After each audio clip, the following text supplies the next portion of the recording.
सहारा India के command कार्यालय सहारा India भवन कपूरथला कॉम्प्लेक्स की तरफ से एक पत्र जारी किया गया है सभी मंडल प्रमुखों हेतु, जिसमें कुछ सख्त दिशा निर्देश जारी किया गया है, जिसे पालन करना सभी मंडल प्रमुखों के लिए अनिवार्य है। अब ये कौन सी दिशा निर्देश है, वो पत्र मेरे पास इस वक्त मौजूद है, जिसको मैं आपको लाइन बाय लाइन पढ़ के बताने वाला हूँ। उसका सार भी मैं आपको बताऊंगा और इससे क्या बेनिफिट होने वाला है वो भी आगे मैं आपको बताऊंगा। लेकिन सबसे बड़ी बात यह है कि आखिरकार इस पत्र को जारी करने के पीछे कमान कार्यालय की मजबूरियां क्या है, वो भी मैं आपको आसान भाषा में समझाने की कोशिश करूंगा। हालांकि मैं ऐसा मानता हूं कि इस पत्र के द्वारा जो दिशा निर्देश जारी किया गया है, जिसे सख्ती से पालन करना सभी मंडल प्रमुखों के लिए अनिवार्य है, अगर इस पे सही तरीके से वो लोग पालन किए तो मैं मानता हूं कि जितने भी लोग सहारा रिफंड पोर्टल पे क्लेम किए हैं अपनी भुगतान हेतु, जिनमें से अधिकांशतः लोगों के पास सीआरसीएस के द्वारा कुछ डिफिशियंसियां भेजी गई, जैसे मेंबरशिप का ना होना या फिर फॉर्म का अपलोड ना होना आदि आदि, तो इन सारी डिफिशियंसियों को दूर करने में ये पत्र सहायक सिद्ध हो सकता है। कैसे, पूरी विस्तार से आगे हम आपको जानकारी देने वाले हैं। इसके लिए पूरे वीडियो को लास्ट तक जरूर देखिएगा, हम आपसे ये अनुरोध कर रहे हैं। और हाँ, आगे बढ़ने से पहले आपसे रिक्वेस्ट है, चैनल पे अगर पहली बार आप मुझे देख रहे हैं तो सब्सक्राइब इस चैनल को जरूर कर लीजिएगा, क्योंकि सहारे से रिलेटेड वो सारी अपडेट आपको इस चैनल पे मिलते हैं। और हाँ, बेल आइकन को दबाना बिल्कुल भी मत भूलिएगा, क्योंकि बेल आइकन को दबाने से ये होता है कि आगे जो कोई भी वीडियो आएगा जिसमें बहुत सारी अपडेट हो सकते हैं, उसका नोटिफिकेशन आपको मोबाइल फोन पर सबसे ऊपर ही दिख जाएगा और उस अपडेट से आप अपडेट हो सकते हैं। ये आपके लिए करना जरूरी है। वीडियो को भी लाइक कीजिए, क्योंकि आपका एक लाइक हमारे मेहनत और मोटिवेशन के लिए बहुत ही जरूरी है।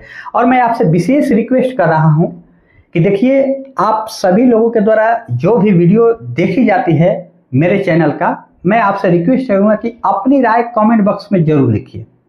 अगर मान लीजिए कि मेरी इस वीडियो को लगभग औसतन लोग 20,000 के आसपास में देखते हैं, तो उनमें से कमेंट में देखता हूं कि लगभग 100-150 ही कमेंट आता है।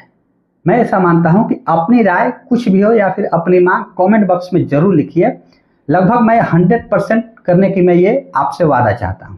ये आपके लिए जरूरी है, क्योंकि आपका कमेंट बॉक्स में अपनी मांग लिखना, ये सोशल मीडिया में आपकी ये ताकत समस्त सरकार के सिस्टम और सहारा के सिस्टम तक पहुंच सकती है। आपकी मांग ये बहुत जरूरी है। सोशल मीडिया का दबाव एक बहुत ही बेहतरीन किसी भी मुद्दे को हल करने के लिए होता है, तो इसके लिए अपनी मांग जरूर लिखें, इससे इग्नोर मत करें।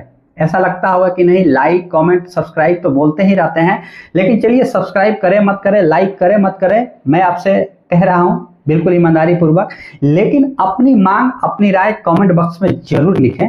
ये बहुत जरूरी है, ये आप सबके लिए हम कह रहे हैं। चलिए, पत्र जो आया है सहारा इंडिया परिवार कमान कार्यालय सहारा इंडिया भवन कपूरथला कॉम्प्लेक्स लखनऊ की तरफ से, जिनकी पूरी डिटेल्स, फोन नंबर वगैरह यहाँ पे दिया हुआ है, कोड वगैरह, दिनांक 7/5/2025 को ये पत्र जारी किया गया है। 7 तारीख को ये पत्र जारी किया गया। हालांकि ये पत्र उसी दिन मेरे पास पहुंच गया था, लेकिन समय न मिलने के कारण आप सबके समक्ष इसकी पूरी डिटेल्स हम नहीं बताएं। फिलहाल अपडेट तो अपडेट होता है, जो आपका जानना जरूरी है। क्या है, समस्त मंडल प्रमुख हेतु महोदय अवगत कराना है कि आपके अधीनस्थ सेवा केंद्रों फ्रेंचाइजी कार्यालयों पर मई 2010 से दिसंबर 2024 तक के लंबित इनपुट प्रपत्रों, जिनमें मेंबरशिप फॉर्म, मास्टर फॉर्म या वाउचर जो अभी तक मुख्यालय पर रिसीव नहीं कराए गए हैं, उनका केंद्रवार विवरण इस पत्र के साथ आपके समक्ष प्रेषित किया जा रहा है। प्रेषित किए जा रहे विवरण के अनुसार उपरोक्त इनपुट प्रपत्र विलंबित 5 से 7 दिन के समय अवधि में अनिवार्य रूप से मुख्यालय प्रेषित करने की व्यवस्था सुनिश्चित करें। उपरोक्त क्रियान्वयन में यदि किसी प्रकार की समस्या सामने आ रही हो तो उसे 24 से 48 घंटे के अंदर अधो हस्ताक्षरी को आवश्यक रूप से अवगत कराएं। धन्यवाद। यहाँ पे एड्रेस दिया हुआ है और यहाँ पे सिग्नेचर वगैरह किया हुआ है। अब इस पत्र का सार क्या है? यहाँ पे कहा जा रहा है कि मई 2010 से दिसंबर 2024 तक जो इनपुट है, जिनमें से मुख्य रूप से मेंबरशिप फॉर्म, मास्टर फॉर्म या एवं वाउचर वगैरह है, इन अगर कमांड कार्यालय की तरफ अगर प्रेषित नहीं किया गया है तो इसको 5 से 7 दिनों तक पहुंचाने की कोशिश की जाए। अब ये कैसे आप सबके लिए सहायक सिद्ध हो सकता है ये भी हम आपको आगे बताएंगे, लेकिन सबसे बड़ी बात यह है कि इसको जारी करने के पीछे कमांड कार्यालय की मजबूरी क्या है। अब देखिए जरा, इस वक्त 2025 चल रहा है और ये सारे इनपुट कब के लिए कहा जा रहा है, मई 2010 से लेकर के दिसंबर 2024 तक, यानी कि लास्ट महीना होता है दिसंबर। इनमें से लगभग 14 सालों का ये इनपुट अभी तक बहुत ऐसे मंडल कार्यालय हैं जहां के प्रेषित करना बकाया है, आगे डाइवर्ट पहुंचाना बकाया है। अब सोचिए जरा कि कैसे तमाम कार्यालयों में क्रियाकलापें होती थी जो कि अभी तक कमांड कार्यालय के पास ये सारी सूचनाएं, सारे प्रपत्र, इनपुट नहीं भेजा गया है। गजब की बात है। आपके पास जो डिफिशियंसी गई है, जिनमें से मैं मानता हूं कि लगभग 95% लोगों के पास पहुंची है डिफिशियंसी, क्या इसका ये आधार नहीं हो सकता है? जिनमें से मेंबरशिप फॉर्म का अपलोड ना होना, मेंबरशिप का अपलोड ना होना आदि वगैरह वगैरह, ये उसी का नतीजा है।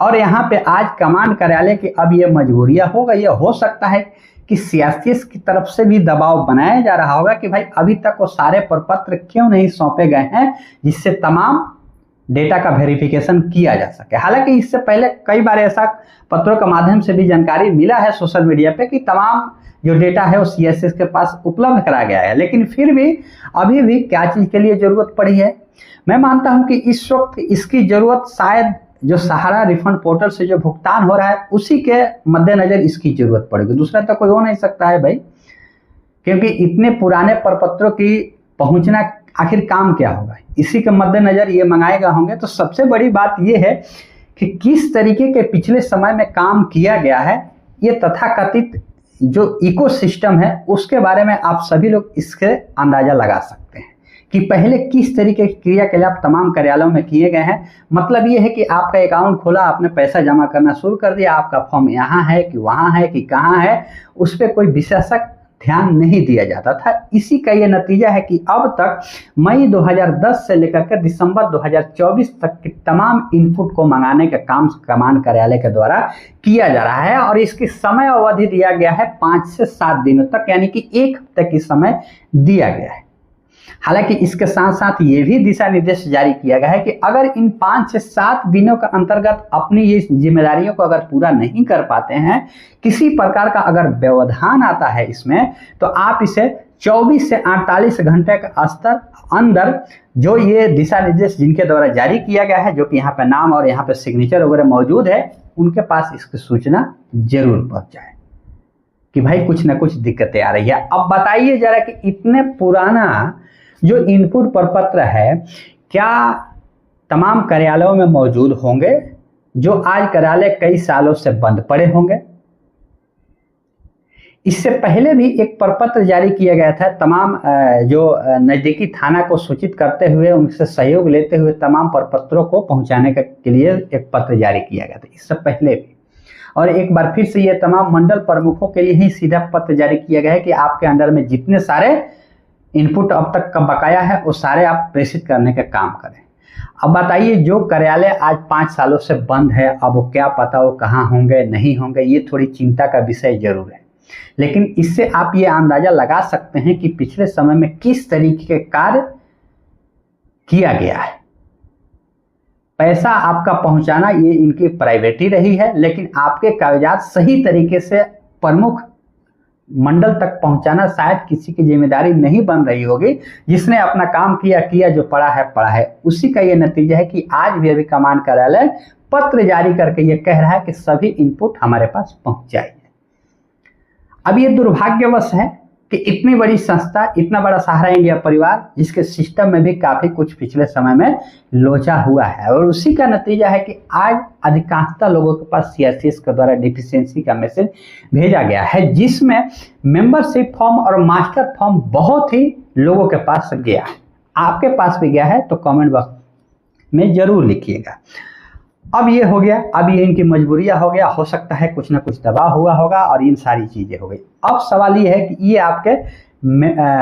आपके डिफिशियंसी दूर करने में कैसे सहायक सिद्ध हो सकता है। सीधी सी बात है कि भाई अगर पूरी डेटा कमांड कार्यालय के पास मौजूद रहेगा तो आगे सीएसएस को सौंपेगा, तो निश्चित ही डिफिशियंसी दूर करने में सहायक सिद्ध हो सकता है। तो देखते हैं, अब ये तो दिशा निर्देश जारी किया गया है जो कि सोशल मीडिया पे ये पत्र वायरल हो रहा है, जिसकी पूरी डिटेल्स हमने आप सबको बताने की कोशिश कर रहा हूं। उम्मीद करता हूं कि जो भी दिशा निर्देश जारी किया गया है, कुल मिलाकर के अगर सही तरीके से इस पे अगर पालन किया जाता है तो ये जमाकर्ताओं के हित में ही होगा, क्योंकि इससे डिफिशियंसी दूर करने में सहायक सिद्ध हो सकता है। तो ये सारी चीजें हैं, इस पे आपकी क्या राय है, आप अपनी राय कमेंट बॉक्स में जरूर लिखिएगा। फिर से एक बार और किसी और नई जानकारी के साथ मिलेंगे नेक्स्ट वीडियो में, तब तक के लिए जय हिंद।